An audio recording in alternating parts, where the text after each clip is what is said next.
Ustadz Arifin dapat dari guru yang sama. Setelah itu beliau pakai serban kemana-mana. Benar nggak? Nih nama guru saya. Syekh Al-Hajj Muhammad Wildan Salman Al-Banjari.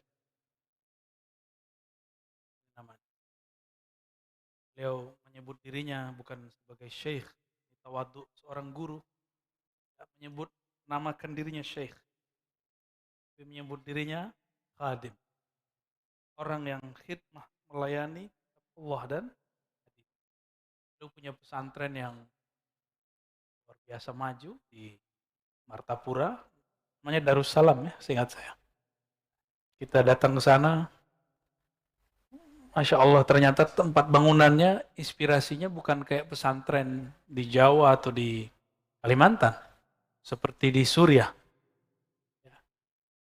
Kami diijazahi beberapa riwayat dan semua riwayat beliau wabil khusus ijazah musalsal. Nah ini namanya musalsal. Apa yang disebut musalsal?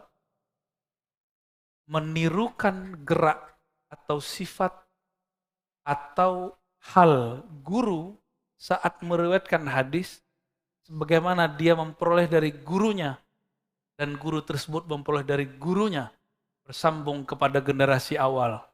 Baik itu tabi'in, tabi'ut tabi'in, sahabat, bahkan Rasulullah SAW. Untuk apa hadis musalsal? Ada dua manfaatnya. Kalau di kitab-kitab lama disebutkan manfaat musalsal li kasratid dhabt, menunjukkan banyak dobitnya. Dobit itu kuat hafalan.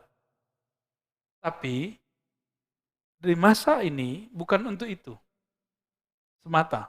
Ada hal yang lain. Littisal ummat akhir zaman binabiyina Muhammad sallallahu alaihi wasallam.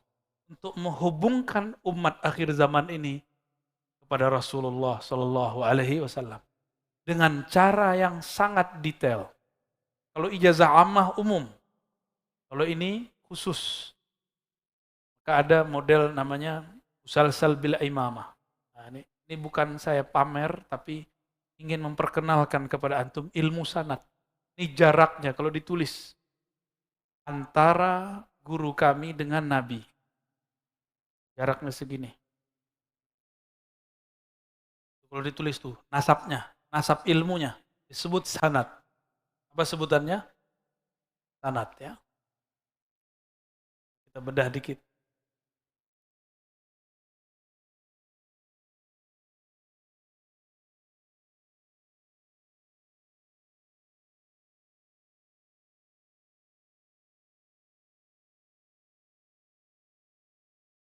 Nah, enak bacanya. Kata guru saya, Tuan Guru Syekh Al-Hajj Muhammad Wildan, beliau dari tahun, seingat saya 78 sampai tahun 2000-an di Mekah. Berapa tahun tuh? 22 tahun. Lama apa sebentar? Di mana? Di Mekah. Jadi Wahabi nggak dia? Enggak, ini aneh serius aja ngomong. Ya, aneh serius loh. Jadi Wahabi nggak dia? Jadi ketika Anda mengkritisi orang lulusan Madinah, Anda heran. Kok lulusan Madinah sekarang beda dengan ulama yang lama di Madinah, di Mekah. Yang mereka punya sanad langsung kepada zat sosok yang karena dialah Madinah dihormati. Itu. Kan kalau ngaji hadis jadi panas gini. Nikmati aja ya. Allahumma sholli ala Muhammad. Kayak saya setiap kali ngaji hadis saya minta ada yang sholawat. Mana tadi Akh Faiz? Jangan jauh-jauh ente di sini aja. Lagi tugas. Biar nanti kalau lebih panas sholawat lagi kan. Beliau berguru kepada banyak syekh. Yang paling terkenal gurunya para ulama, ulama ahli hadis di dunia, bukan hanya di Indonesia. Orang Sumatera Barat, Padang Pariaman, kayu tanam, tapi lahir di Mekah, besar di Mekah, kayaknya nggak bisa bahasa orang Bintaro kayaknya ya. Tapi bisa ngomong Indonesia kadang. Gurunya di sini ada di Kuningan, di Kuningan Jakarta, kemudian di perapatan apa namanya? Mampang. Kalau di Kuningan ada masih hidup guru saya, Kiai Haji Ahmad Marwazi. Belum pandemi saya masih sering ke sana. Ini saya sul adab nih, belum datang-datang lagi nih ya. Semoga beliau memaklumi ya, sok sibuk. Kemudian guru kita juga walaupun ketemunya cuma beberapa kali, Kiai Zakwan, ya, adik kelasnya.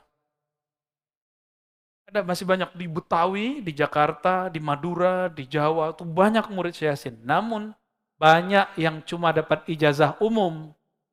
Datang pas acara besar, ada ijazah seperti ini antum datang. Antum semua kan boleh ngaku jadi murid aneh. Kan boleh. Tapi murid-murid dekat kan nggak ngerti. Nah, maka di antara murid ini juga ada kecemburuan.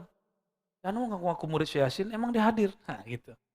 Itu mohon dimaklumi kecemburuan seorang murid kepada gurunya, ya.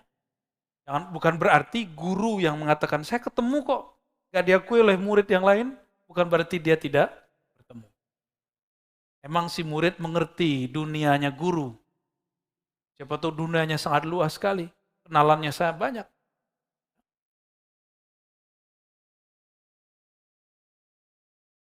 22 tahun di mana? Di Mekah. Ya, sama Madinah-Madinahnya ya. 22 tahun, antum bisa bayangkan lah itu. Itu kalau aneh kuliah S1 sampai S3 cuma 12 tahun. Beliau kalau kira-kira jadi apa tuh? Dewanya doktor kali ya. Ini coba lihat. Akhbarani Syekhi al-alim al-allama musnidu asrih. Syekh Yasin bin Isa al-Fadani. Kelihatan nggak tuh? Ini lagi deh. Ha. Masih kurang jelas. Pakai kacamata aja deh ya. Mengabarkan kepadaku, ini lafaz. Seperti Imam Muslim dulu mengatakan, guruku mengabarkan, guruku meriwayatkan. Berarti riwayat hadis hatta al-yaum, sampai hari ini masih berjalan.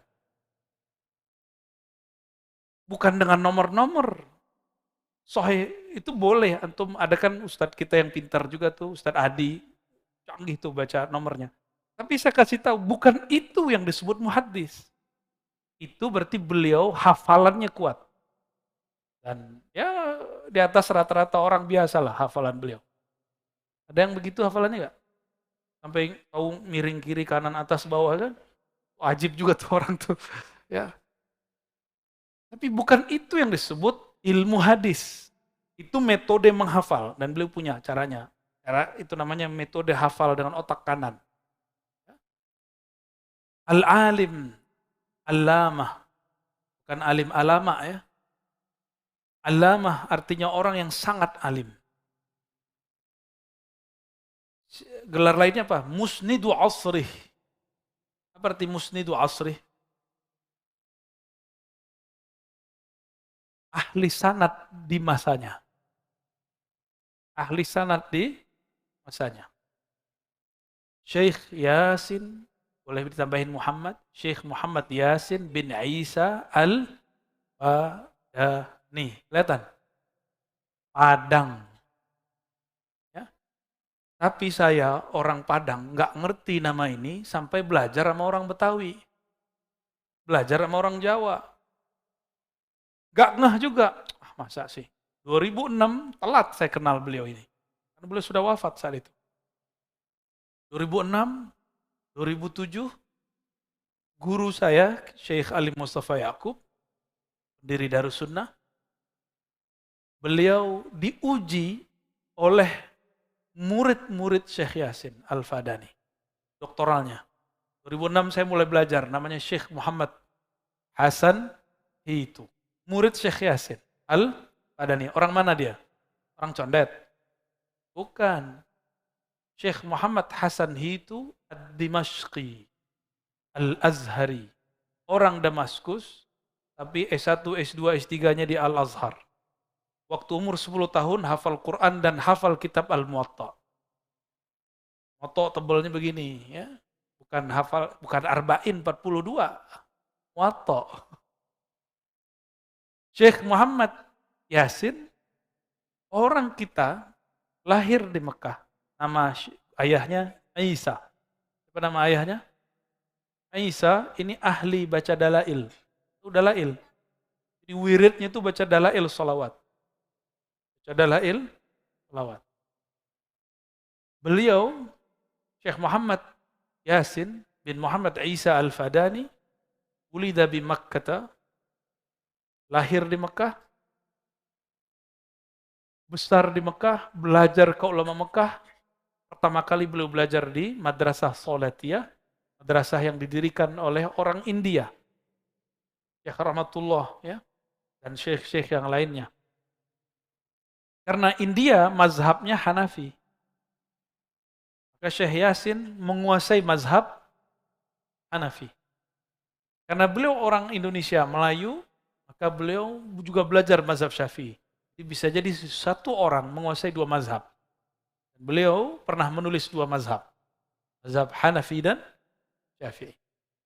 Ya, Muhammad Yasin bin Isa Al-Fadani dan beberapa teman-temannya keluar dari Salatiyah setelah jadi guru. Karena ada masalah rasis, nasionalisme. Ya, jadi ada santri-santri baca akhbar Melayu, akhbar dalam bahasa Jawi. Teks Urdu kan mirip, ada khot Arabnya enggak? Khot Arab Urdu beda dengan khot Arab Jawi, pegon.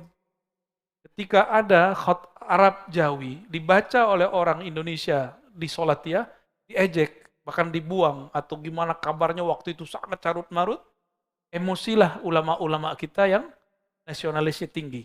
Walaupun Syekh Yasin bukan lahir di Indonesia, dia sangat tersinggung, maka dia dan teman-temannya, orang Habib dari Palembang, jadi Habib itu yang banyak di Palembang tuh tadinya, pindahlah ke Betawi, ke mana-mana ya.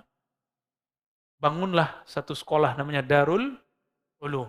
Di situ beliau mengajarkan ilmu hadis. Dan dari situlah banyak muncul ulama-ulama, salah satunya Syekh Muhammad Wildan tadi. Dan yang paling unik, ulama dari dunia datang ke sana belajar ke beliau. Antum pernah dengar mungkin Syekh Abdullah Al-Ghumari. Pernah dengar ya? Dari aneh aja didengar ya. Itu ahli hadis, hafal Sahih Bukhari dan Muslim. Sahih Muslim yang mau kita baca nanti, itu dihafal. Ulama itu kalau datang, ketemu, mereka saling bacain sanad, ini dibacain. Pertama diem semua, masing-masing membacakan sanadnya, saling bertukar. Ketika seorang syekh membacakan sanadnya, ketahuan, loh sanadnya pendek sekali. Berarti dia guru kita ini, baru cium tangan. Anta syekhi. Ya, kalau yang sanadnya panjang, berarti gurunya sudah mutaakhirin, udah belakangan. Oh, ini generasi murid. Jadilah Syekh Yasin dan Syekh Sidi Abdullah Al-Ghumari saling berguru. Sidi Abdullah berguru kepada Syekh Yasin berguru pada Sidi Abdullah. Begitu orang dulu. Kemudian ada yang generasi ulama-ulama sekarang. Hampir semua ulama sekarang itu murid dia. Antum sebut siapa ulama kita di Indonesia yang tua, yang baru meninggal, Mbah Mun, Mbah Maimun. Itu murid Syekh Yasin. Sebut siapa anak kiai tua di Betawi. Ibu Nyamin. Itu murid Syekh Yasin. Ya Muhajirin Bekasi, Allah yarham, murid Syekh Yasin.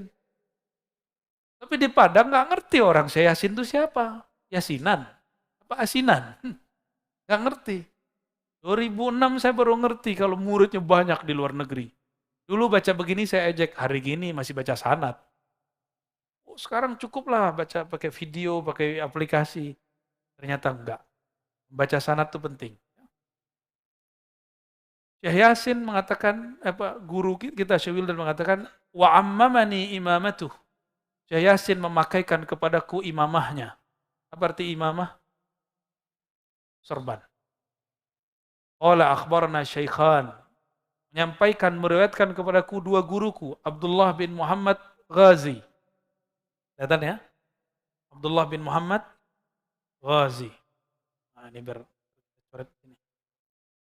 Abdullah bin Muhammad Ghazi. Kecil apa besar itu? Gedein dikit. Ada dua gurunya. Satu Abdullah Muhammad Ghazi. Yang kedua, Syakir bin Sa'id Al-Farra' bin Al-Husain Al-Adhami At-Tamimi As-Salihi. Gurunya Syekh Yasin. Jadi sebenarnya Syekh Yasin yang memasangkan imamah kepadanya banyak. Ada Umar Hamdan dan lain. Tapi beliau memilih jalur ini.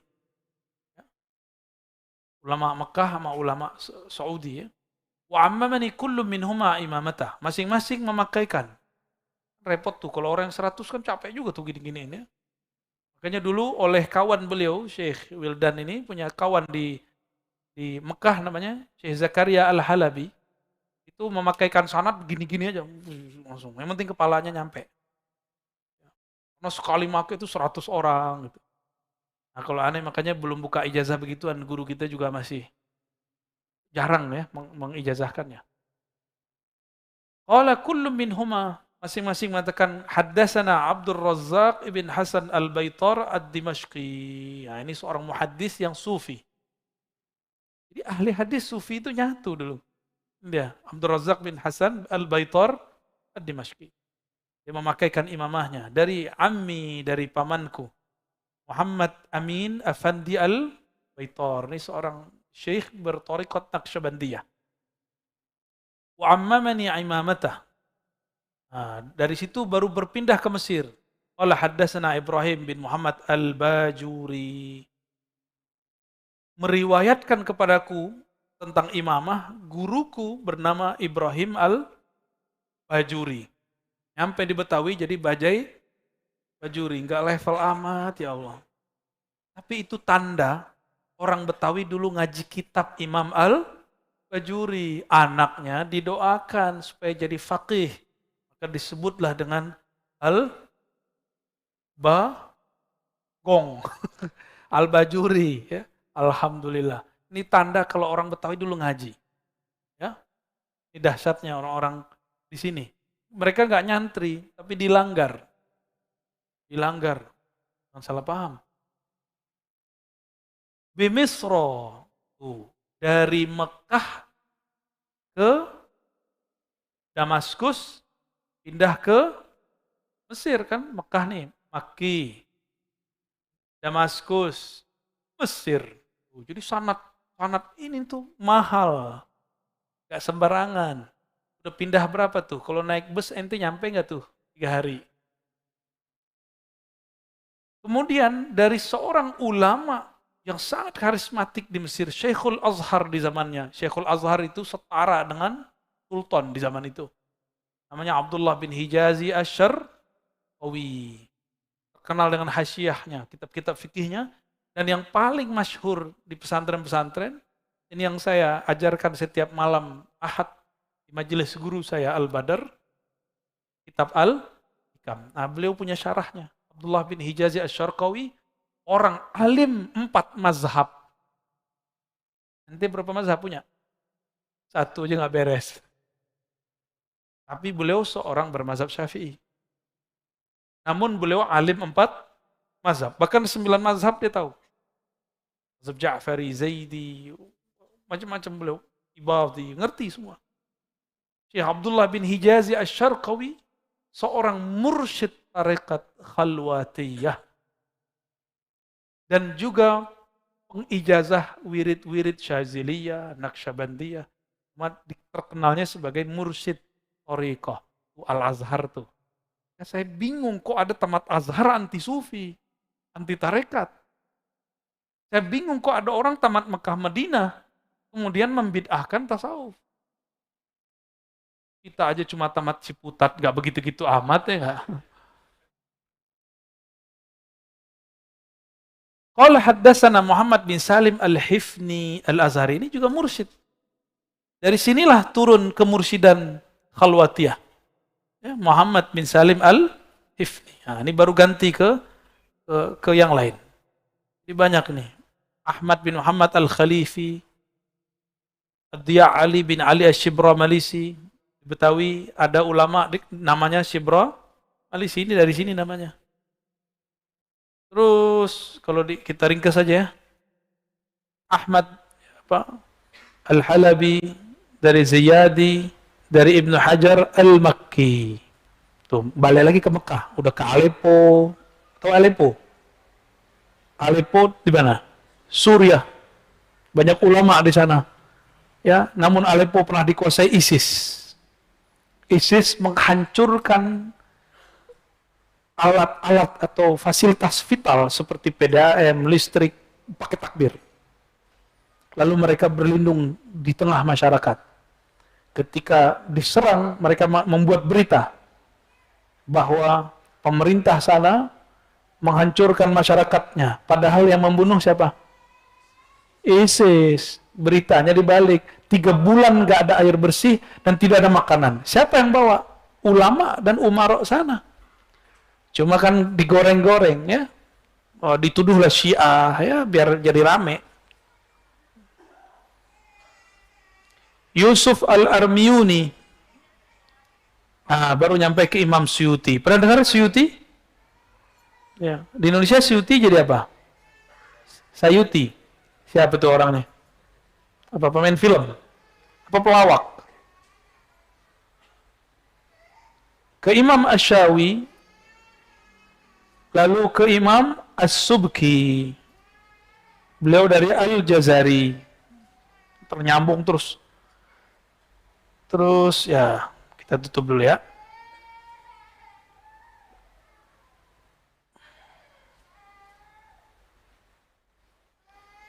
Muhammad bin Abdul Hadi Al-Hanbali. Tuh, pernah ke mazhab yang lain. Ini Al-Jazari dan Subki kan mazhabnya beda. Subki ini Syafi'i, Jazari ini ada mengatakan Syafi'i, ada mengatakan Maliki. Sedangkan ini Hanbali.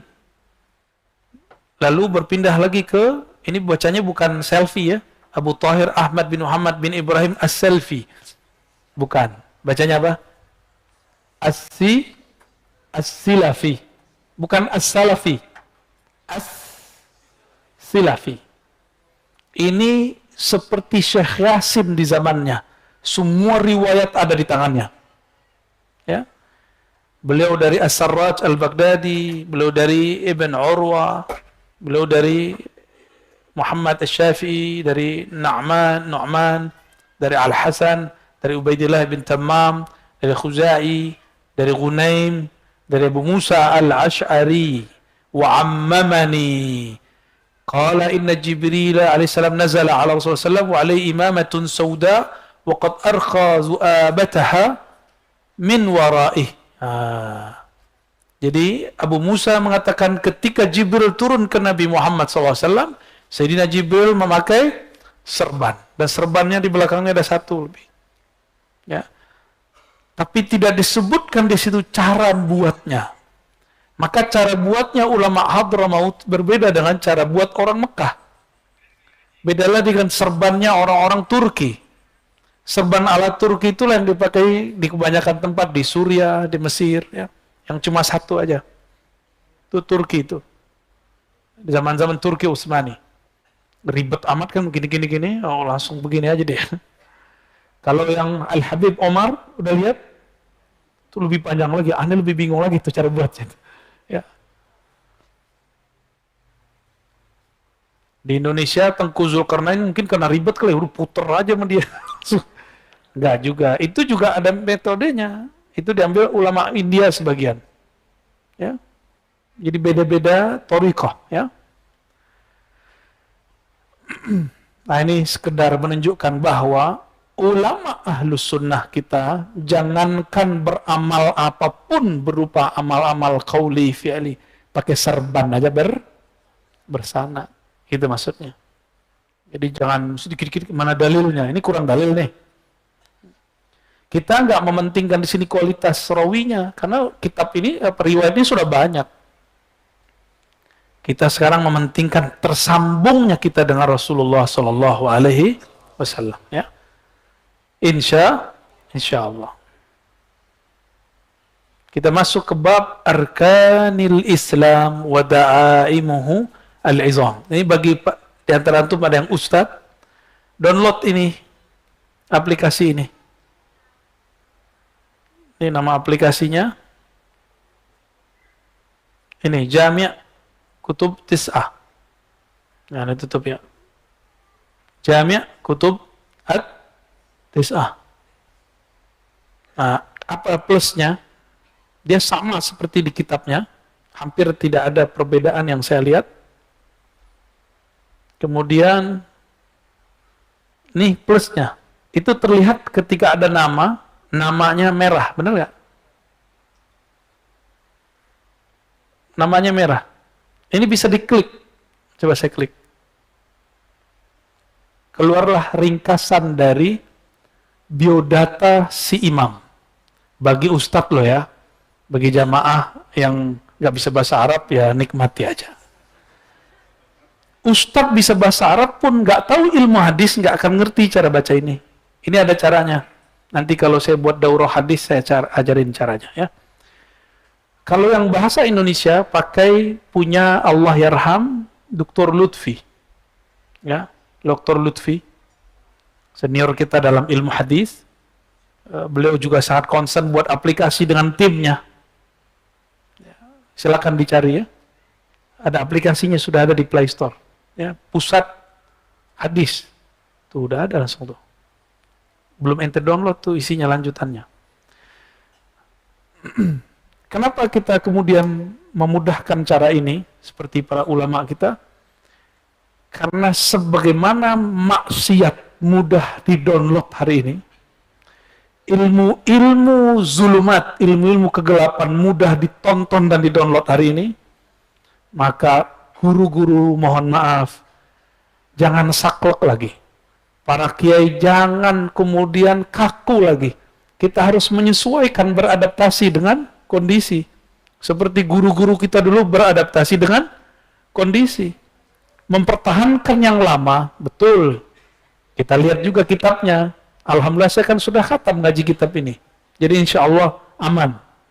Ya, dengan izin Allah kita diizinkan Allah untuk membaca sampai khatam. Paling ada beberapa yang kelewat-kelewat, semoga Allah ampuni, sempurnakan ya. Dan ini lebih canggih, antum coba lihat ya. Ini cukup digini-ginin aja tuh. Dan nomornya sudah sama dengan di kitab, coba lihat. Juzuk rakam, kelihatan ada di atasnya? Saya ini deh ya. Juz nomor 1 halaman 34. Nah, jadi dia pakai satu kitab, ada keterangan di situ, di kitab itu halaman 34. Udah bisa jadi referensi anak-anak skripsi. Boleh ya.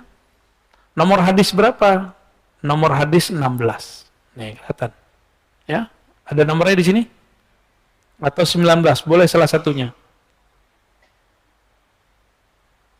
Oke, kita langsung mulai ya. Bismillahirrahmanirrahim.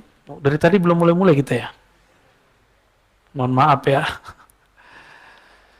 Kita baca surah Al-Fatihah untuk baginda Nabi Muhammad SAW. Dan semua orang yang tertulis namanya dalam kitab Imam Muslim.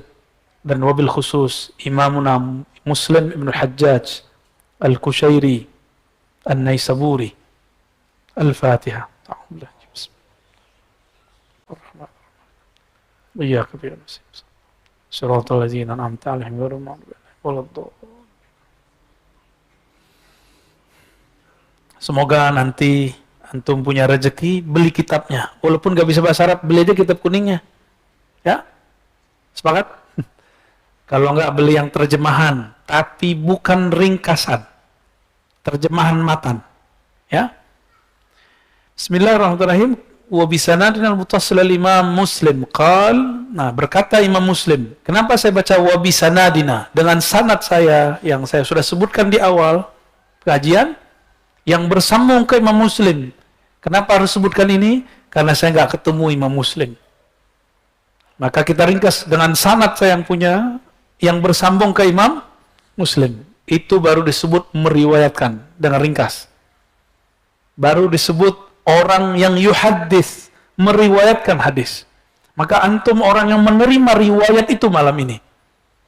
Jadi antum sudah termasuk orang yang meriwayatkan hadis. Tuh. Enggak bahagia antum tuh terhubung kepada Rasul. Ya. Tentu kita harus bahagia ya. Imam Muslim berkata, meriwayatkan kepada kami Muslim Muhammad bin Abdullah bin Numair al-Hamdani. Nah, ini berpraktek kalau ada ustadz. Kita klik aja. Namanya muncul tuh. Gak bisa dilihat ya. Muhammad bin Abdullah bin Umar al-Hamdani al-Kharifi, Abu Abdurrahman al-Kufi al-Hafiz, Kharif Kubail bin Hamdan, wa huwa Muhammad bin Hisham. Paham gak? Sadaqallahul.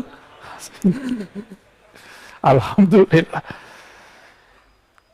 Karena dulu nggak ada KTP, maka cuma disebutkan dia generasi ke-10. Ada yang ketahuan tanggal lahirnya. Tarikh wafatnya 234. Kelihatan? Ya, kelihatan ya. Tapi tidak semua orang ketahuan tarikh wafatnya. Kapan dia wafat. Kadang-kadang satu orang, kabar wafatnya ada 10 tanggal. Ya, tinggal kita pilih satu. 234, sekarang tahun berapa? 14? 3, sudah berapa abad? Banyak udah, antum pinter. Beliau orang mana? Orang Kufah, orang Irak, sedangkan Imam Muslim orang Iran. Modalnya gede nggak tuh? Cuma datang ke Bintaro doang masa nggak mau ya? Beliau mengatakan haddatsana Khalid ya'ni Sulaiman bin Hayyan al-Ahmar, yang nama setelahnya. Siapa Abu Khalid? Nah, kita lihat sebentar. Beliau dari Kufah, wafat tahun 190 Hijriah. Berarti dia generasi Imam Sufyan bin Uyainah. Tua sekali. Ya. An Abi Malik al-Asja'i, dari Abu Malik al-Asja'i, dari Kufah juga. Berarti ini hadisnya orang-orang Kufah. Ada yang menarik, ada mantan Khawarij. Kalau sekarang mungkin dia mantan ekstremis ya. Mantan NII kali ini dia orangnya. Mantan jadi ulama. Sa'ad bin Ubaidah as-Sulami, orang Kufah juga. Beliau ini kemudian menikah dengan ahli qiraah yang juga kolbunya bening. Kalau sekarang kita sebut sufi, dulu disebut zuhud. Dan menikah dengan anaknya, yaitu Imam As-Sulami. Ini dia, Sa'ad bin Ubadah. Coba kita kecilin. Sa'ad bin Ubadah, ini nih, mantan ekstremis. Jadi ulama. Bisa toh? Ya, bisa nih orangnya. Beliau ini taubatnya sama siapa? Sama Ibn Umar. Maka dia berguru kepada Ibnu Umar. Jadi orang dulu nggak bisa langsung mengatakan qalan Nabi. Nabi bersabda, itu nggak sopan. Dia harus sebutkan dulu kabar ini dari siapa, dari fulan, dari fulan, dari fulan. Namanya silsilah atau sanad. Dari Nabi SAW. Hadisnya sederhana. Salawat dong. Sallallahu alaihi wasallam. Qala. Nah, Nabi bersabda. Berarti hadisnya disebut marfu. Bunyal Islamu ala khamsah. Islam bunya dibangun. Jadi Islam itu diibaratkan satu bangunan. Seperti bangunan ini. Maka dia mempunyai pilar-pilar besar. Apa saja pilarnya? 5. Yang pertama, ala ayyuhadallah. Mentauhidkan Allah, mengesakan Allah Subhanahu wa ta'ala. Maka kata tauhid itu kata yang muncul dari Nabi, lalu digunakan oleh kelompok Mu'tazilah di abad kedua sampai ketiga. Maka dulu istilah tauhid orang di zaman itu dihindarkan. Ulama-ulama kita menghindarkan istilah tauhid di zaman abad kedua dan ketiga. Karena identik dengan kelompok Mu'tazilah. Kelompok yang mengaku rasional, tapi mereka juga menyiksa orang kalau berbeda. Kelompok yang menurut saya ya perlu dipertanyakan rasionalitasnya. Baru kemudian muncul di akhir zaman. Muhammad bin Abdul Wahab menyebut ajarannya ajaran tauhid. Maka ahlu tauhid di abad kedua berbeda dengan orang yang mengaku ahlu tauhid di abad ke 12-13. Imam Wahabi. Beda bab tauhid. Ya. Wa iqamis salah. Hadisnya sederhana ya. Mendirikan salat. menunaikan zakat, siyami Ramadan, puasa Ramadan, haji. Ada yang aneh nggak menurut antum?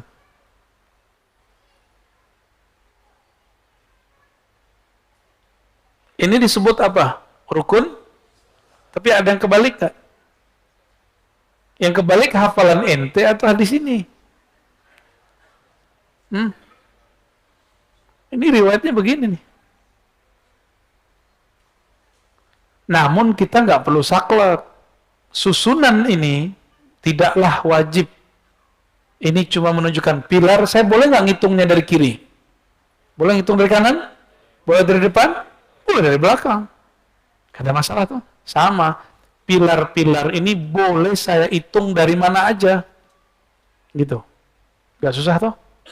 Di riwayat lain, Al-Hajju wa Siyam Ramadan. Berkata seseorang, Al-Hajju wa Siyam Ramadan? Qala la. Siyam Ramadan wal Hajj. Dibalik sama dia. Siyam Ramadan dulu baru haji. Nah. Dan ini besar kemungkinannya berdasarkan tahun turunnya. Yang pertama diajarkan Allah apa? Tahu? Yang kedua, perintah sholat. Yang ketiga, bayar zakat. Yang keempat, puasa. Yang kelima baru haji. Ini berdasarkan tauqit zamani. Penentuan waktu zaman. Sedangkan yang kita hafal, syahadat, sholat, puasa. Ya. Karena antum puasa sama Ramadan kayaknya dekat banget ya. Nggak nyambung ya. Faqala rajulun al-hajj wa siyami Ramadan. Apakah haji dulu baru siam Ramadan? Nah, berarti ini bertanya tentang tahun. Haji itu diwajibkan tahun ke-6 Hijriah. Tahun berapa? Sedangkan sholat 3 sebelum Hijriah. Jadi 3 tahun sebelum Hijrah sudah diwajibkan sholat. Namun sholatnya baru setelah di Madinah. Maka ini dalil, ini bukan menghibur para mu'alaf. Kan ada saya ketemu Deddy Corbuzier tuh sebelumnya. Ya. Nggak tahu tiba-tiba tersesat di sono kita ya. Tapi orangnya baik ya. Dia kan bilang mu'alaf. Saya baru mu'alaf. Biar nggak salah-salah amat kalau salah katanya. Mu'alaf. Kalau kita ajarkan syahadat, jangan langsung suruh dia sholat. Ini dalilnya. Biarkan dulu dia ngaji. Biarkan dulu belajar, bertahap. Mungkin dia sekarang sholat, pelan-pelan dulu belajar bacaan sholat. Nggak mesti wajib langsung sholat.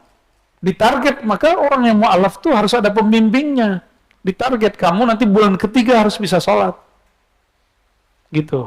Atau bulan kedua harus sudah bisa sholat. Kan berat juga. Biasanya nggak sholat 5 waktu, sekarang sholat 5 waktu. Berat nggak? Ente yang muslim sholat isya-nya belepotan ya. Subuh apalagi lewat. Alasannya tadi malam maulid. Maulid jadi alasan. Akhirnya kawan kita yang anti maulid menjadikan itu hujah kalau maulid bid'ah. Ini kan nggak nyambung. Hadis yang kedua, wa qala haddatsana Sahl bin Utsman al-Askari. Beliau ini Nazilur Rai. Rai itu satu wilayah yang juga di Iran.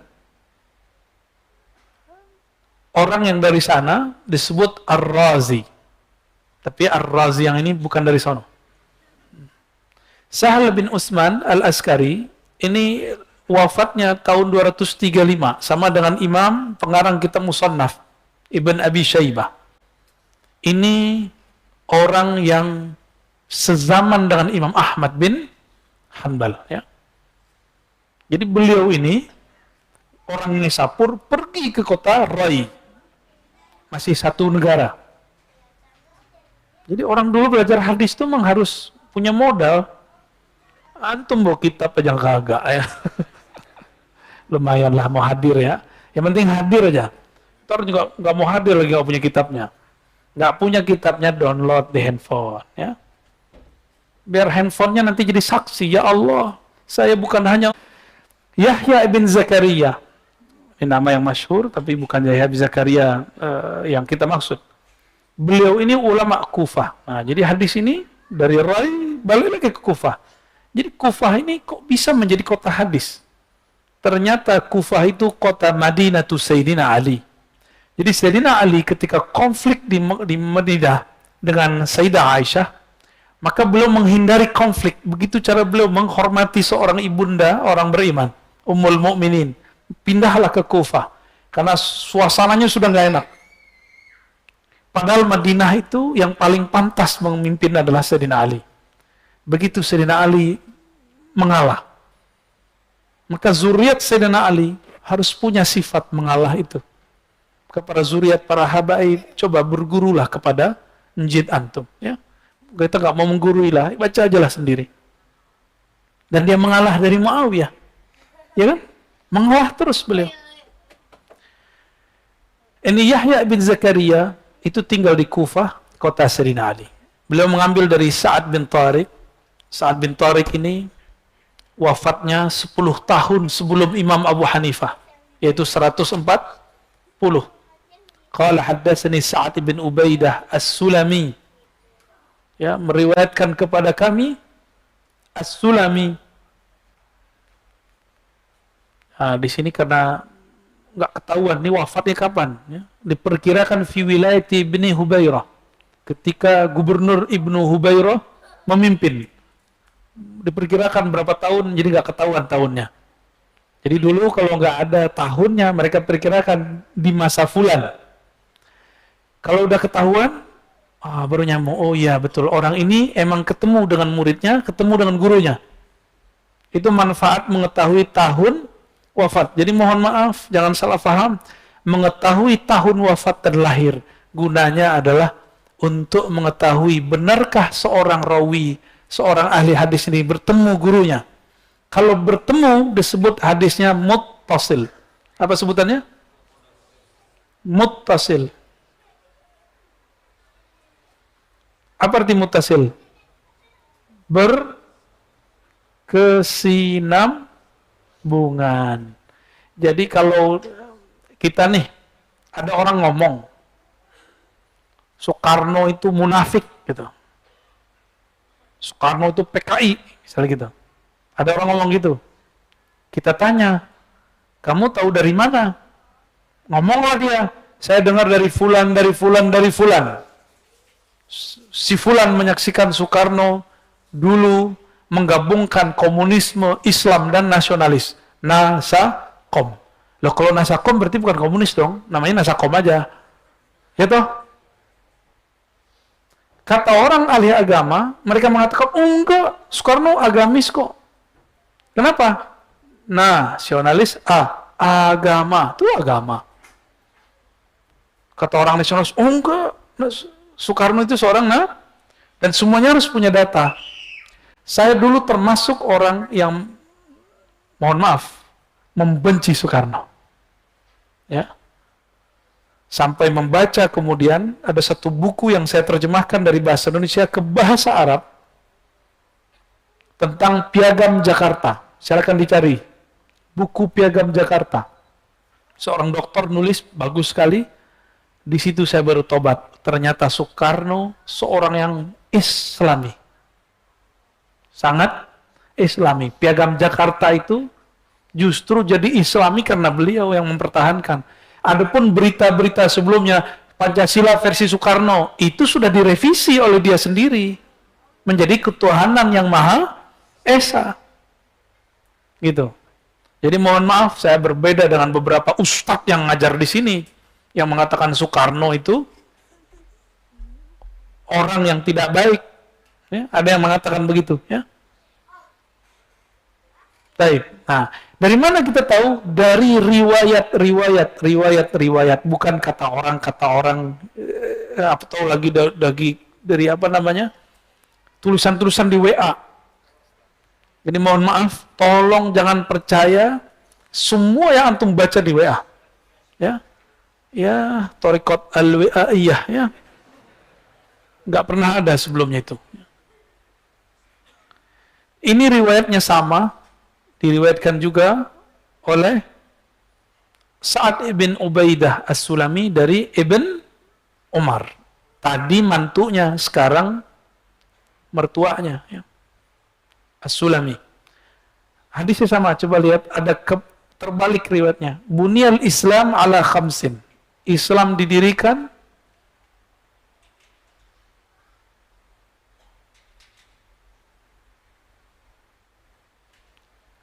atas 5 pilar. Yang pertama, lafaz yang pertama tadi apa? Allah ditauhidkan.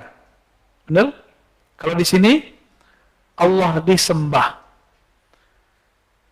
Terus wa yukfaru bima dunah, lalu mengingkari selain Allah. Sama nggak artinya dengan tauhid? Jadi kalau dibuat definisi tauhid versi riwayat Muslim, ma huwa tauhid?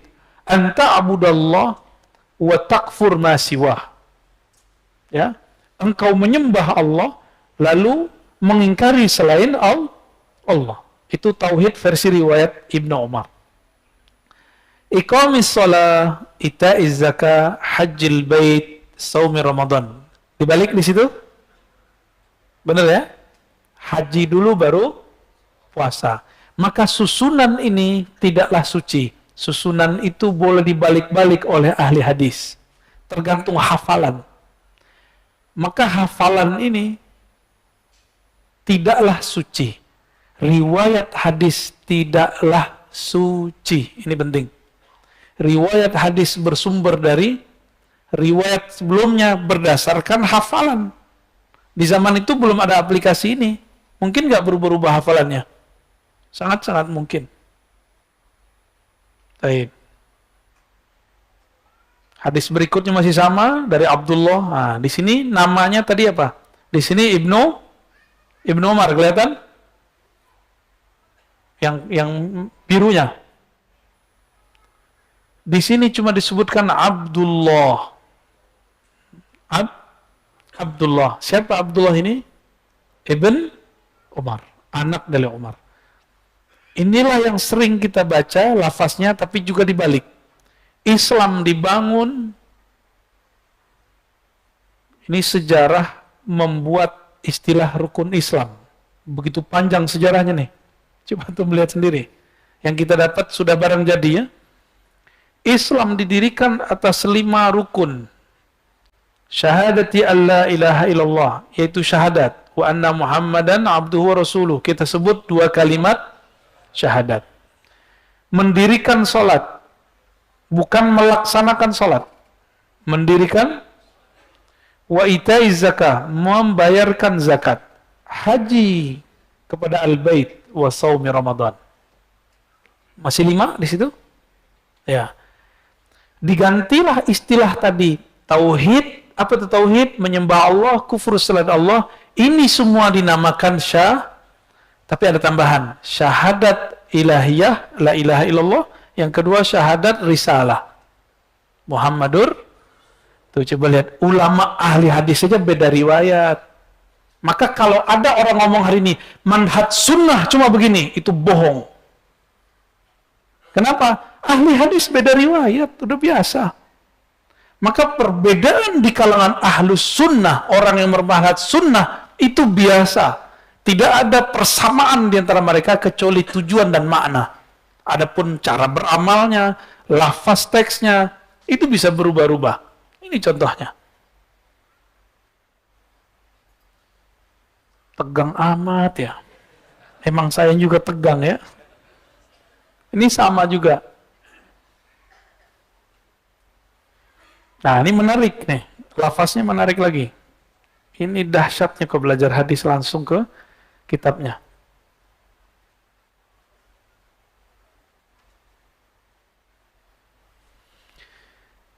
Meriwayatkan kepadaku Ibnu Numair dari ayahnya Numair dari Hanzalah. Aku mendengar Ikrimah bin Khalid yuhaddisu Tawusan. Ikrimah menyampaikan riwayat kepada Tawus. Tawus, 2 orang ini murid daripada Ibnu Abbas. Murid juga Abdullah bin Umar. Dan salah satu dari mereka mantan Khawarij. Anna rajulan qala li Abdullah bin Umar. Bahwasannya seseorang datang kepada Abdullah Umar. Nih, orang ngomong nih ke Abdullah bin Umar. Kira-kira orangnya orang mana nih? Khawarij. Khawarij dari dulu ngajak ke perang terus. Antum coba lihat. Apa kata orang ini? Ala taghzu, doa, kamu kok nggak perang? Gitu. Jihad tuh mesti perang, masa ente nggak perang? Kata siapa? Si rojulan, disamarkan namanya. Dan orang itu sebenarnya adalah Ikrimah itu sendiri. Ya, si mantan Khawarij yang tobat di tangan Abdullah bin Umar dan Ibnu Abbas. Dia juga orangnya. Dia menceritakan kepada Taus tentang dirinya, tapi disamarkan seseorang, kira-kira gitu ya. Mungkin ahli hadis lain mengatakan beda. Namun saya setelah menggabungkan beberapa riwayat dekat kepada beliau. Faqala, lalu Abdullah bin Umar mengatakan, Inni sami'tu Rasulullah SAW yaqul. Aku mendengar Rasulullah SAW bersabda, Innal Islam, sesungguhnya Islam, bunya ala khamsin, rukunnya ada 5. Yang pertama, syahadati an la ilaha illallah. Ini kalau ahli nahu, ini kan belakangnya khamsin, benar? Ya. Kalau dibaca syahadati, namanya badal. Badal dari khamsin, ini ngerti nahu sorof ya. Kalau enggak, terjadi sarab. Kita tutup.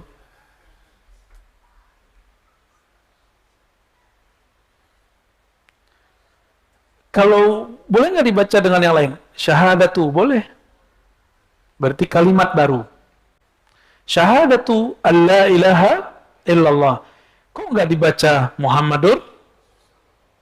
Maka kalimat la ilaha illallah pasti mengandung Muhammadur Rasulullah. Jadi antum kalau zikir la ilaha illallah, itu udah masuk Muhammadur Rasulullah. Wa iqamis shalah wa itaiz zakat Ramadan wa hajjil bait. Ini baru di belakang naruhnya. Ini yang paling pas. Maka rukun Islam yang saya ajarkan kepada anak-anak, kepada anak TK, apa kalau saya punya dulu, saya juga ngajar. Antum kira aneh langsung ngajar ini? Enggak juga. Aneh dulu jalan TPA, ngajar di rumah tahfiz. Sampai sekarang saya masih datang ke rumah tahfiz. Ya, jangan dikira kita anti rumah tahfiz. Enggak. Ente belum tahu rumah tahfiz, aneh udah punya rumah tahfiz sama teman-teman. Ya. Kita punya pesantren kilat setiap minggu, aneh buat. Kita buat sama teman-teman kita. Tiap malam ada muhasabahnya, pagi ada maksuratnya, ada hafalannya, ada apa istilahnya? Kisah, story. Story apa istilahnya? Storytelling, storyteller. Semuanya saya lakoni. Mulai dari umur saya 14 sampai sekarang. Jadi kami dari dulu sudah itu kerjaannya. Jadi kalau sekarang orang buat pesantren kilat, gampang buatnya. Jadi antum nih lulusan pesantren kilat, lumayan. Lulusan pesantren mana mas? Pesantren kilat. Alhamdulillah. Daripada enggak sama sekali. Baik. Udah jam 9:30. Kepala udah ngebul kayaknya nih ya.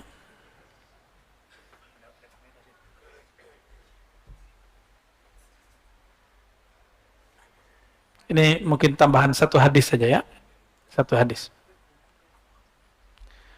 Bab al-amru bil iman billah wa rasulihi sallallahu alaihi wasallam. Ini ada orang protes kepada saya ketika saya menulis begini. Nabi SAW gitu ya. Apa kata kawan? Gak ada Nabi Sau. Tuh kan gak ngerti bahasa Indonesia. Ente kursus dulu lah. Sekolah lah. Sau itu satu simbol seperti alif lam mim. Kan boleh aja kan? Kan boleh aja. Orang yang ngerti ya orang yang paham maksud ini. Sau itu bukan sau yang ente maksud. Sama dengan kita nulis as. Bukan as yang bahasa Inggris, ini kan bahasa Indonesia. Kecuali ente ngomong ke orang Londo ya. Ini sau sallallahu alaihi wasallam. Ada hadis membolehkan meringkas sallallahu alaihi wasallam jadi salam. atau shad mim, sama kan? Ada di kitab. Untuk apa? Lil ikhtisar, boleh. Yang penting tahu maksudnya. Cuma ada sebagian imam memakruhkannya, yaitu Imam Ahmad bin Hanbal. Imam memakruhkannya, haram atau makruh, beda nggak? Maka kita nggak ngambil salah satunya. Menurut kita, kalau sudah disepakati dalam suatu bahasa bahwa satu simbol ini bermakna A, B, C, D, kita boleh menulisnya. Ya, jangankan itu. Nih, kita tutup ya.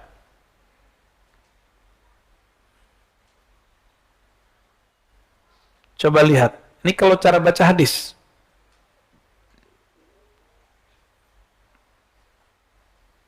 Nanti antum sebutkan mana yang tidak ada di lafaz itu ketika aneh membaca.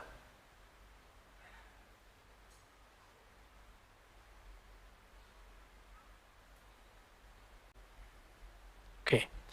Wabihi qala haddatsana Khalaf bin Hisham qala haddatsana Hammad bin Zaid an Abi Jamrah. Coba dari begitu saya membaca sesuatu ditulis nggak di situ? Saya ulangi, qala haddatsana Khalaf ibn Hisham, qala haddatsana Hammad bin Zaid. Mana yang enggak ditulis di dalamnya? Tuh, qala aja boleh disederhanakan, bahkan dihilangkan boleh. Ahli hadis mengerti. Yang penting ketika ditulis atau didengar antum bersolawat pakai lidah. Bukan teks itu yang penting. Solawat itu di sini dan di sini. Ditulis nama Nabi, solawat. Gitu. Dikira kita kurang solawat. Kita untuk solawat buat berzanjian. Ya, maulid hampir tiap minggu di kita ya. Enggak? Barusan kan bacaan maulid juga itu. Ahli solawat aja dia ya. Nah, kita tutup ini. Banyak kalau kita buka teks, banyak hal-hal penting yang muncul yang perlu dibahas. Jadi bolehkah memendekkan sallallahu alaihi wasallam jadi SAW? Boleh. Subhanahu wa ta'ala jadi SWT. Apalagi? Radhiyallahu anhu boleh nggak? Boleh. Jangankan itu. Nama ente aja boleh dipendek kok. Wa syara'id din wa du'a ilaih. Syariat-syariat agama dan doa ilaih. Doa bukan berarti doa, tapi menyeru untuk kepada agama. Wa su'al anhu, bertanya mengenainya, wa hifzihi, menghafalnya, wa tablighihi, dan tablighnya, mendakwahkannya, man lam yablughu, kepada orang yang belum sampai. Nah, baru kita baca riwayatnya ya.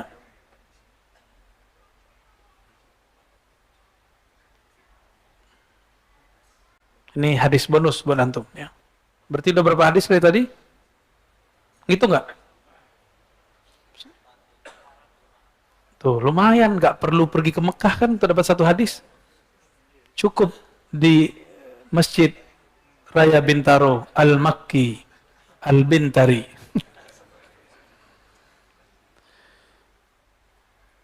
Wabili qala haddatsana Khalaf bin Hisham qala haddatsana Hammad bin Zaid. Khalaf bin Hisham berguru kepada Hammad bin Zaid. Saya sudah sering cerita, Hammad bin Zaid ini orang yang kena hoax di zamannya mengenai sahabatnya sendiri Abu Hanifah. Jadi beliau ini versus Abu Hanifah. Saya pendek ya. Kalau antum kan Abu-Abu. Hammad bin Zaid dengar apa yang dia dengar, hoax bahwa Abu Hanifah anti sunnah. Merubah suatu sunnah kepada suatu amal baru dengan qiyas. Maka Hammad bin Zaid mengatakan, Abu Hanifah najasatul ard, najisnya bumi. Orang najis itu bukan ulama, kata Hammad bin Zaid. Jadi jangan heran kalau ada kiai kita kerasnya bukan main, ya kan? Ada nggak kiai kita murid anak Mbah Mun aja macam-macam ya, semuanya alim. Satu lembut, satu keras. Ya kita nikmati aja ya. Kita pasang adab ke mereka, kita cinta kepada ayahandanya, cinta kepada mereka. Kalau kasarnya, kita tidak tiru. Gitu ya, kita cinta aja. Ada kan beberapa anak beliau dan masing-masing beda semua. Ya. Ini Ahmad bin Zaid aja dulu bencinya bukan main kepada Abu, tapi yang terkenal siapa? Yang mazhabnya sampai hari ini dibaca, tapi riwayat hadisnya yang sampai hari ini dibaca Ahmad. Ini satu rahasia dari Allah. Siapa yang memperjuangkan sesuatu di zamannya, maka dia akan dikekalkan namanya oleh Allah dengan yang dia perjuangkan. Imam Abu Hanifah memperjuangkan fikih yang ada kiasnya. Imam Ahmad bin Zaid memperjuangkan riwayat hadis dan mengamalkan apa adanya. Maka dua orang ini Allah bikin terkenal dengan perjuangan mereka masing-masing. Abu Hanifah terkenal dengan mazhab fikihnya, bukan hadisnya. Padahal sama-sama santri hadis, imam hadis.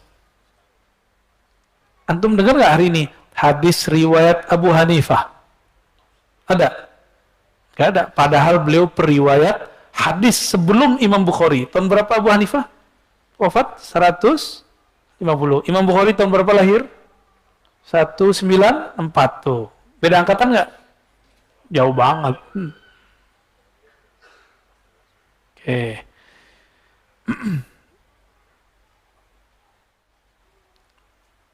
An Abi Jamrah qala sami'tu Ibnu Abbas. Dari aku mendengar Ibnu Abbas. Lalu ada ha, saya sudah jelaskan sebelumnya apa makna ha. Ha itu tahwil, memindahkan riwayat. Berarti dia punya dua jalur, satu riwayat khalaf, dia punya guru kedua namanya Yahya bin Yahya. Yahya bin Yahya ini murid juga dari Imam Malik, kawan dari Imam Syafi'i. Wal-lafzu lahu qala akhbarana Abbad bin Abbad. Teks wal-lafzu lahu menunjukkan bahwa ini kalimatnya Abbad bin Abbad. Maksudnya apa? Ulama ahli hadis sepakat untuk tidak sepakat bahwa satu riwayat dari Nabi bisa beda-beda lafaz. Ya. Maka satu hadis zikir beda ahli hadis, beda zikirnya. Loh kok ada sekarang orang ngomong harus begini bacanya, di luar ini bid'ah. Berarti dia enggak muhadis beneran, muhaddas dia ya. Berhadas. An Abi Jamrah an Ibni Abbas. Riwayat ini ketemu di Abu Jamrah. Jadi kalau saya buat nih sanadnya, Imam Muslim punya dua jalur ke atas. Satu tadi siapa namanya? Khalaf. Satu yang kedua ya. Nanti dia punya guru, ketemu di Ibn Jamrah. Ibn Jamrah. Maka Ibn Jamrah ini disebut dengan poros sanad. Apa sebutannya? Poros sanad ini juga disebut dengan, dulu orang kalau ngaji nyantri ke Imam Ibnu Jamrah. Ini murid-muridnya. Jalur-jalur itu ya. Kalau dalam ilmu orientalisme ada lagi istilahnya. Cuma kalau saya sebutkan pecah kepala antum nanti. Ya, ini aja udah mulai ngebul-ngebul nih. Bau keringatnya udah mulai keluar nih. Orientalis nyebut istilahnya untuk mendiskreditkan hadis. Apa kata mereka? Hadis ini bukan dari Nabi, bukan dari Ibnu Abbas, bukan dari Nabi SAW, tapi hadis ini buatan Abu Jamrah. Nama teorinya projecting back. Tuh, bingung kan? Apa artinya saya juga nggak tahu. Ya. Ya. Lalu dia membuat kilas balik, dari mana sumbernya? Oh, sumbernya si Ibnu Jamrah. Berarti hadis ini buatan Ibnu Jamrah. Muncullah teori daripada seorang Belanda namanya Joseph Sach. Apa kata dia? Tidak adalah hadis itu bersumber dari Rasulullah. Hadis itu buatan ulama ahli fikih abad kedua dan ketiga. Jadi mereka ini wong londo itu dulu menuduh ulama-ulama kita di zaman itu memalsukan hadis. Gak pecah kepalanya ya? Alhamdulillah, malah seru ya? Jadi seru. Alhamdulillah saya ngajar orientalis juga. Bukan ngajarin orientalis, ngajarin orang ngeritik orientalis. Ya nikmat dari Allah lah. Kisahnya mengenai qadima wafat Ibnu Qais ala Rasulullah. Datang utusan wafat Abdul Qais kepada Rasulullah sallallahu alaihi wasallam. Faqalu ya Rasulullah inna hadzal hayy min Rabi'ah. Kami ini dari hayy itu kabilah dari Rabi'ah. Waqad halat bainana wa bainaka kuffaru Mudar. Antara kami dan engkau terhalang oleh orang kafir Mudar. Nama tempat atau nama kabilah. Fala nakhlusu ilaika illa fi syahril haram. Kami tidak dapat datang kepadamu wahai baginda Rasulullah kecuali hanya di bulan haram. Ini bukti bahwa dulu orang-orang yang datang dari wilayah-wilayah itu mereka emang sengaja datang nyantri kepada Rasulullah sallallahu alaihi. Dan nggak semuanya datang, cukup utusan. Cukup utusan. Famurna bi amrin na'mal bih. Wahai Rasulullah, yang sederhana aja, ajarkan kami sesuatu yang dapat kami amalkan. Wa nad'u ilaihi min man wara'ana. Lalu kami ajarkan orang di belakang kami, di kampung kami. Nah, ini. Jadi seseorang boleh minta jadi mursyid, jadi muhaddis, jadi murabbi, kalau niatnya menjadi guru. Ya, boleh minta ijazah kalau niatnya ingin menyebar kebaikan dari Rasulullah sallallahu alaihi, bukan pengen dapat gelar. Ya, itulah tradisi ahli hadis. Mereka sering kalau ketemu guru mengatakan ajizni ya syaidi. Wahai tuan guru, tolong ijazahkan saya. Para ahli zikir mengatakan tuan guru ijazahkan saya. Bukan bangga-bangga. Saya megang ini bukan bangga-bangga.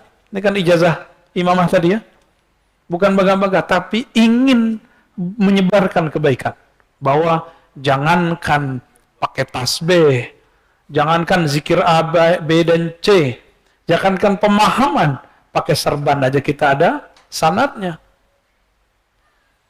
Lalu Nabi mengatakan, amurukum bi arba. Biar gampang Nabi kasih rumus 4-4. Aku perintahkan kamu 4 hal. Anhakum an arba.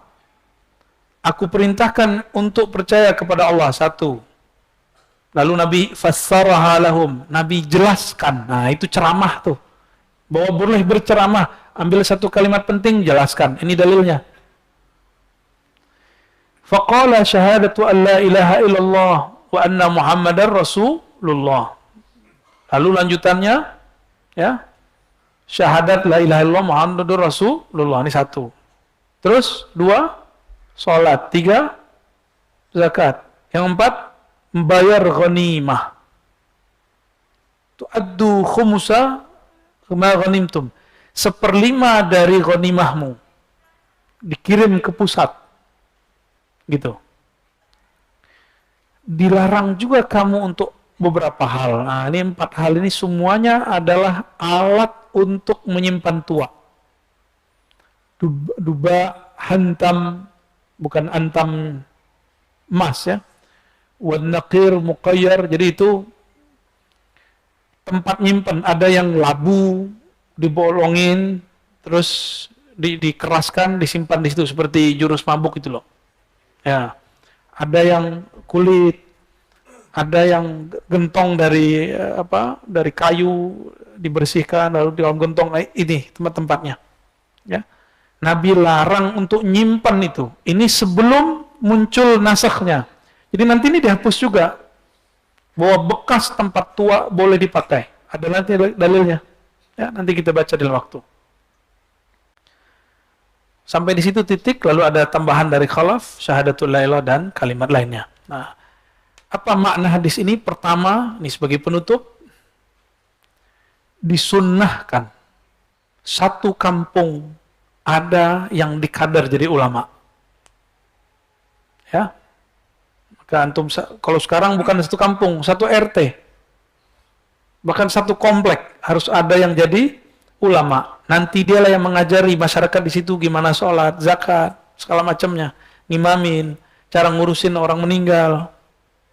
Ya, kalau di Jawa namanya Imamuddin, dipendek jadi Mudin. Ya, kalau kami di Sumatera Barat nyebutnya imam, tuangku imam. Tuangku imam ada malin, muallim. Ya, ada ahli qiraah, qari.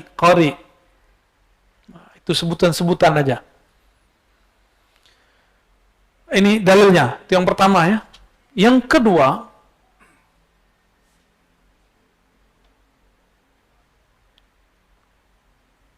hadis ini menunjukkan bahwa nyantri kalong atau nyantri temporal itu dibolehkan. Belajar hanya di waktu tertentu. Di bulan apa saja orang ini belajar? Hanya di bulan haram. Ini bulan haram. Bulan Rajab. Maka saya bersikeras menambahkan hadis ini di malam ini. Karena hadis ini terjadi di bulan Rajab. Ya, hadis ini terjadi di bulan Rajab. Ini musalsal bisyahar juga. Musalsal dengan bulan. Sebagaimana dia terjadi di bulan Rajab, kita keluarkan di bulan Rajab. Dan yang ketiga,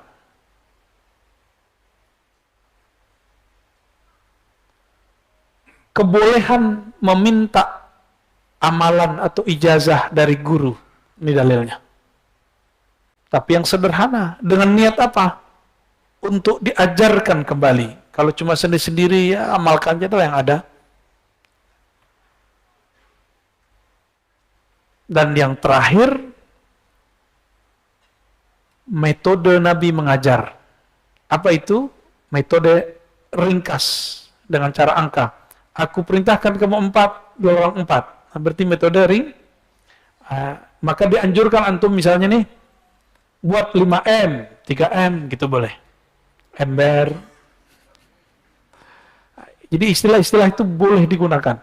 Dan Nabi, saya juga heran, Rasulullah ini kan nggak pernah kuliah di UIN, ya, nggak pernah kuliah di UNJ, UPI, kan nggak pernah kan? Tapi beliau tahu cara ngajar, dan cara ngajarnya lebih bagus dari profesor doktor. Antum coba lihat profesor doktor khutbah. Langsung kita baca Bismikallahumma ahya wa amut. Ya.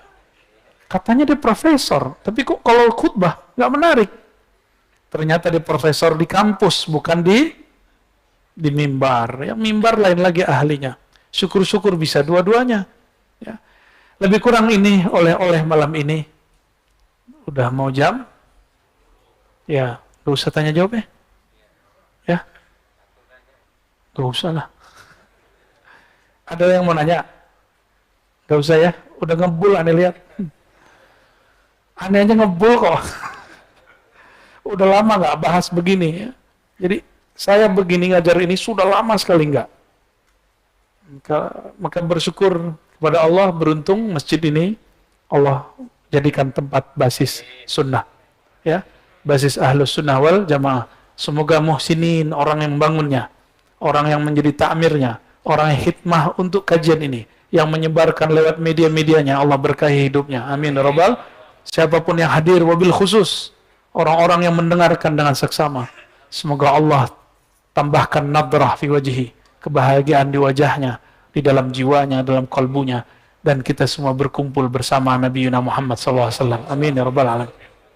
Allahumma ya rahman ya rahim, ya karim ya azim, salli ala sayyidina Muhammad. Ya Allah, kami tidak layak bertemu Rasulullah. Kami tidak layak memandang wajah Rasulullah yang suci. Di wajah kami banyak dosa ya Allah. Di wajah kami, di mata kami, di lisan kami, di pikiran kami, di telinga kami, di otak kami ada kata-kata kotor ya Allah. Ada kalimat-kalimat kotor ya Allah. Ada dosa-dosa yang kami simpan, kami sembunyikan ya Allah. Namun ya Allah, bukanlah karena tidak pantas, justru karena kami ingin disucikan, dibersihkan dengan memandangnya ya Allah. Fa'azan lana bi ru'yatih. Maka izinkan kami ya Allah memandang wajah Nabi Muhammad sallallahu alaihi wasallam. Izinkan kami ya Allah menjadi murid-murid dari orang-orang yang meriwayatkan hadis dari Nabi Muhammad sallallahu alaihi wasallam. Ya Allah, wa bihaula'il muhaddithin ulama'il alimin wa bil awliya'is salihin, dengan kemuliaan mereka ya Allah. Jadikan kami murid meskipun tidak beradab, qalilul adab, qalilul ilm, qalilul amal, sedikit amal, sedikit ilmu. Tolong terima kami masuk ke dalam silsilah keilmuan mereka ya Allah. Wahsyurna baina zumratil muhaddithin. Kumpulkan kami nanti ya Allah bersama ahli-ahli riwayat hadis. Wal awliya salihin wal arifin, dan para wali-wali yang kenal kepada Engkau. Allahumma salli wa sallim barik ala Sayyidina Muhammad. Rabbana atina fid dunya hasanah wa fil akhirati hasanah wa qina adzabannar. Walhamdulillahi rabbil alamin. Seperti biasa kita nggak usah salam-salaman, apalagi masih PPKM-nya naik ya. Semoga teman-teman yang hadir tidak ada yang terpapar ya.